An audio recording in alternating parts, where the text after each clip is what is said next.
মাথা মাসে করা এবং পুনরায় পেছন থেকে হাত দিয়ে নিয়ে আসা সুন্নাহ, আর ইচ্ছা করে সুন্নাহ ত্যাগ করা মাকরুহ। এখন মেয়েদেরও কি সম্পূর্ণ মাথা মাসা করতে হবে? মাথায় খোপা থাকলে তো সমস্যা হয়। ওযুর সময় মেয়েদের মাথায় কাপড় থাকতে হবে কিনা? কারোর সামনে পারফিউম দিয়ে গেলে গুনাহ হয়, কিন্তু লোশন দিয়ে গেলেও কি গুনাহ হবে? মেয়েদের পর্দার ক্ষেত্রে পা ঢাকা ফরজ কিনা? মেয়েরা নামাজে গুনগুন করে সূরা পড়লে তাতে কি গুনাহ হওয়ার সম্ভাবনা আছে? নামাজে মনের মধ্যে শুধু বাজে চিন্তা আসে, সেক্ষেত্রে করণীয় কি? পুরুষের দায়ের ভিতরে কি ওযুর পানি না গেলে ওযু হবে? চেয়ারে বসে নামাজ আদায় করা যাবে কিনা? দুঃস্বপ্ন দেখে ভয় পেলে করণীয় কি? 4 রাকাত নামাজের 2 রাকাতের পর ভুলে আত্তাহিয়াতু ছুটে গেলে কি করব? স্ত্রী নামাজ পড়লে স্বামী দেখলে কোনো সমস্যা আছে কিনা? মেয়েদের ক্ষেত্রে চোখ এবং হাতের পাতা পর্দা করা কি জরুরি? নামাজের মধ্যে মেয়েদের পর্দা কতটুকু? মৃত ব্যক্তির জন্য রোজা রাখা যাবে কিনা?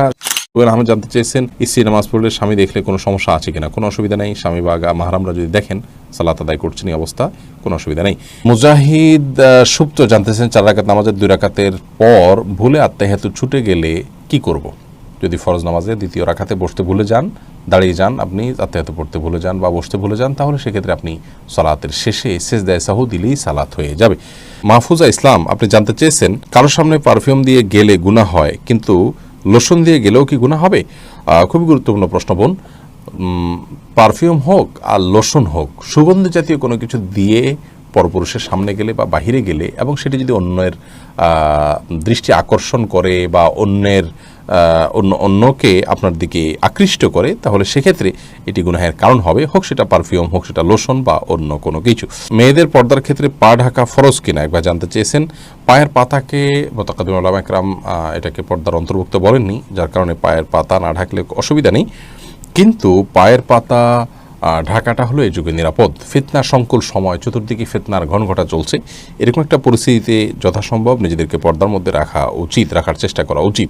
এরপরে এমডি মারুফুল হক জানতে চেয়েছেন চেয়ারে বসে নামাজ আদায় করা যাবে কিনা? বিষয়ে আমরা বারবার বলেছি চেয়ারে বসে সালাত আদায় করা যাবে ওই ব্যক্তির জন্য যিনি রুকু বা সিজদা করতে অক্ষম এবং তার কোমরের ব্যথা হয়, ব্যাক পেইন হয়, সেই জন্য তিনি এটি করতে পারেন না। এরকম যদি হয় তাহলে সেক্ষেত্রে আপনার চেয়ারে বসে সালাত আদায় করা যাবে, কিন্তু তিনি যদি দাঁড়াতে পারেন তাহলে সেক্ষেত্রে দাঁড়িয়ে তাকে সালাত শুরু করতে হবে। রুকু এবং সিজদা করতে অক্ষম হলে সেক্ষেত্রে রুকু সিজদায় গিয়ে তিনি শুধুমাত্র আপনার ইয়েটা করবেন, রুকু সিজদায় গিয়ে তারপরে তিনি শুধুমাত্র আপনার রুকু সিজদা যাওয়ার সময় তিনি চেয়ারে বসে রুকু সিজদা করতে পারবেন। রানু ইসলাম জানতে চেয়েছেন পুরুষের দাড়ির ভিতরে কি ওযুর পানি না গেলে ওযু হবে? দাড়ি দেখতে হবে ঘন নাকি পাতলা। যদি পাতলা হয় তাহলে সেক্ষেত্রে তার গোড়া পর্যন্ত পানি পৌঁছাতে হবে, যদি ঘন হয় তাহলে সেক্ষেত্রে আপনার বাহ্যিক অংশে বা যতটুকু সম্ভব ততটুকু পানি পৌঁছানো চলবে। মোবাইলে কোনো অ্যাপ থাকলে ওযু ছাড়া মোবাইল ধরলে কি গুনাহ হবে? নূর NR লুবনা এই আইডি থেকে আপনি জানতে চেয়েছেন। জি, আপনার প্রশ্ন উত্তর হলো যে মোবাইল অ্যাপসে কোরআন থাকলে ওযু ছাড়া সেটি স্পর্শ করা যাবে, কারণ এটি সরাসরি কোরআন স্পর্শ করা হয় না এর মাধ্যমে।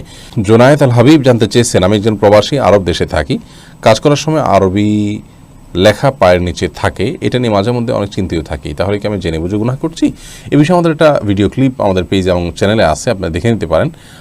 আরবি লেখা থাকলেই যে সেটাকে সম্মান করতে হবে এমন কোনো বাধ্যবাধকতা নেই, কারণ আরবিতে কোনো খারাপ কিছু লেখা থাকতে পারে, আরবিতে হারাম কোনো কিছু লেখা থাকতে পারে। আরবি একটি ভাষা, অন্য 10টি ভাষার মতো সন্দেহাতীতভাবে কোরআনের ভাষা হওয়ার কারণে সেটির মর্যাদা বেশি, নবী করিম সাল্লাল্লাহু আলাইহি ওয়াসাল্লামের ভাষা হওয়ার কারণে সেটির একটা বিশেষ মর্যাদা আছে। বেশি বলতে এই না যে অন্য ভাষায় যাই লেখা হোক না কেন আরবি ভাষায় লেখা হলে এটা মর্যাদা বিষয় না, কি লেখা হচ্ছে এটা হলো মূল বিষয়, কোন ভাষায় লেখা হচ্ছে এটা মূল বিষয় নয়। অতএব আপনার পায়ের নিচে যদি আরবি কোনো লেখা পড়ে, সেটা সাধারণ কোনো লেখা হয়, কোরআন হাদিসের কোনো কিছু না থাকে, তাহলে ইনশাআল্লাহ এর কারণে আপনার গুনাহ হবে না এবং এর কারণে আপনার খুব বেশি পেরেশান হওয়ার কোনো কারণ নাই। তবে আরবি শুধু নয়, যে কোনো ভাষাই পায়ের নিচে প্রয়োজন ছাড়া বা ইচ্ছাকৃতভাবে মানানো উচিত নয়। ভাষার প্রতি, শিক্ষার প্রতি সম্মানের অংশ হিসাবে এই কাজটি আমাদের না করা উচিত। তবে যদি সাধারণ লেখা পায়ের নিচে পড়ে আরবি হয় তো এর কারণে কোনো গুনাহ হবে না ইনশাআল্লাহ। এরপরে আসাদুল্লাহ জানতেছেন টিকটিকি মারলে সওয়াব হবে, এটা কতটুকু সত্যি? জি, এটি বিভিন্ন হাদিস থেকে প্রমাণিত হয়, তবে আমাদের সমাজে টিকটিকি আছে, এই টিকটিকি কিনা সেটা নিয়ে অবশ্য আলোচনা আছে। এরপরে মৃত ব্যক্তির জন্য রোজা রাখা যাবে কিনা শিহাব রহমান জানতে চেয়েছেন। এই বিষয়টি মুখতালাফি বা মতবিরোধপূর্ণ, অনেক উলামা ইকরাম এটিকে অনুমোদন করেছেন, অনেকে নিষেধ করেছেন।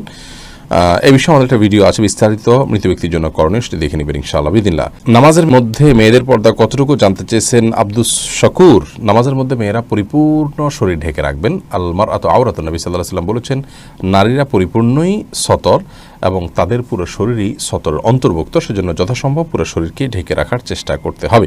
মোহাম্মদ মারুফুল হক, আপনি জানতে চেয়েছেন মেয়েদের ক্ষেত্রে চোখ এবং হাতের পাতা পর্দা করা কি জরুরি? আপনি সাধারণ অবস্থার কথা যদি বলেন তাহলে সেক্ষেত্রে আমরা বলবো এটি আবশ্যক নয়, জরুরি নয়। হাতের পাতা এবং পায়ের পাতা ঢাকা এটি হলো মূল ফতোয়া, কিন্তু মুতাআখিরিন উলামা ইকরাম বলেছেন এবং বর্তমান যুগে উলামা ইকরাম সারা বিশ্বে বলে থাকেন যে যেহেতু ফিতনা সংকটের একটি সময় চলছে, মেয়েদের হাতের পাতা কিংবা পায়ের পাতা দেখেও তাদেরকে নিয়ে বাজে চিন্তা করা এটি একটা কমন বিষয়, সাধারণ বিষয়, এমন না যে কদাচিৎ। তো সেজন্য নিজের ব্যক্তিত্ববোধের জায়গা থেকে এগুলোকেও ঢেকে ঢুকে রাখাটাই হলো নিরাপদ। আর সালাতের মধ্যে এগুলো ঢেকে রাখা আবশ্যক নয়, বিশেষ করে হাতের কবজি থেকে নিয়ে উপরের অংশ পাতা যেটাকে বলি আমরা, এটা ঢেকে রাখা সালাতের মধ্যে আবশ্যক নয়। জাকারিয়া আলিফ, আপনি জানতে চেয়েছেন দুঃস্বপ্ন দেখে ভয় পেলে করণীয় কি? ঘুম থেকে ওঠার সঙ্গে সঙ্গে বাম দিকে 3 বার খুব আলতো করে থুতু ফেলে আমানতু বিল্লাহি ওয়া রাসূলিহি পাঠ করবেন। এর পাশাপাশি সম্ভব হলে এক কাত হয়ে শোয়া থাকলে অন্য কাতে শোবেন এবং উঠে সালাত আদায় করবেন যদি সুযোগ থাকে। দুঃস্বপ্ন ইনশাআল্লাহ দূর হবে। সাজেদুল হক রিয়া জানতে চেয়েছেন তাকবীরে তাহরিমা বাঁধার পর নামাজে মনের মধ্যে শুধু বাজে চিন্তা আসে, সেক্ষেত্রে করণীয় কি? দেখুন, তাকবীরে তাহরিমা বাঁধার পর শয়তান তার ডিউটি শুরু করে দেয়, এজন্য আপনার মনের ভিতরে বাজে চিন্তা আসে। অন্য সময় তো বাজে চিন্তা এত বেশি আসে না, এই সময় যত বেশি আসে এটি প্রমাণ বহন করে যে আপনি আল্লাহর নৈকট্য অর্জন করতে যাচ্ছেন এবং আল্লাহর নৈকট্য অর্জন করার কারণে আপনাকে শয়তান দখলে নেওয়ার চেষ্টা করে এবং শয়তান আপনাকে বিভ্রান্ত করার চেষ্টা করে। এই জন্য সেখান থেকে বেঁচে থাকার জন্য আপনার আপ্রাণ চেষ্টা থাকতে হবে। আল্লাহ তাআলা তৌফিক দান করুন। তানিশা ইসলাম মিম জানতে চেয়েছেন মেয়েরা নামাজে গুনগুন করে সূরা পড়লে তাতে কি গুনাহ হওয়ার সম্ভাবনা আছে? গুনগুন করে যদি সূরা পড়ে তাহলে সেক্ষেত্রে সরাসরি গুনাহ হবে না, বিশেষ করে নিজে নিজে শুনতে পাচ্ছেন, সরাসরি গুনাহই হবে না, বিশেষ করে নিজে শুনতে পাচ্ছেন এরকম যদি হয় নিজের কান পর্যন্ত, তাহলে সেটিতে তিনি করতেই পারেন। মাহিরা জান্নাত আইরা জানতে চেয়েছেন ওযুর সময় মেয়েদের মাথায় কাপড় থাকতে হবে কিনা? ওযুর সময় মাথা কাপড় থাকা কোনো আবশ্যক কোনো কিছু না। মাথা মাসে করা এবং পুনরায় পেছন থেকে হাত দিয়ে নিয়ে আসা সুন্নাহ, আর ইচ্ছা করে সুন্নাহ ত্যাগ করা মাকরুহ। এখন মেয়েদেরও কি সম্পূর্ণ মাথা মাসা করতে হবে? মাথায় খোপা থাকলে তো সমস্যা হয়। এটা প্রশ্ন করেছেন কাজী মায়া। দেখুন, মাথা মাসের জন্য ভেজা হাতকে এইভাবে দিয়ে পেছনের দিকে টানবেন, এইটুকু ব্যবহার হবে আর এইটুকু অবহেলিত থাকবে, কারণ এভাবে আপনি টানবেন। আসার সময় আবার এই অংশ দিয়ে আপনি এভাবে টানবেন, তাহলে বাকিটুকু ব্যবহার হয়ে যাবে। এভাবে করাটা সুন্নাহ। অতএব এটি নারী পুরুষ সকলের জন্যই প্রযোজ্য যে সবাই এভাবে প্রথমে পেছনের দিকে নিয়ে এরপর সামনের দিকে টেনে আপনি মাসা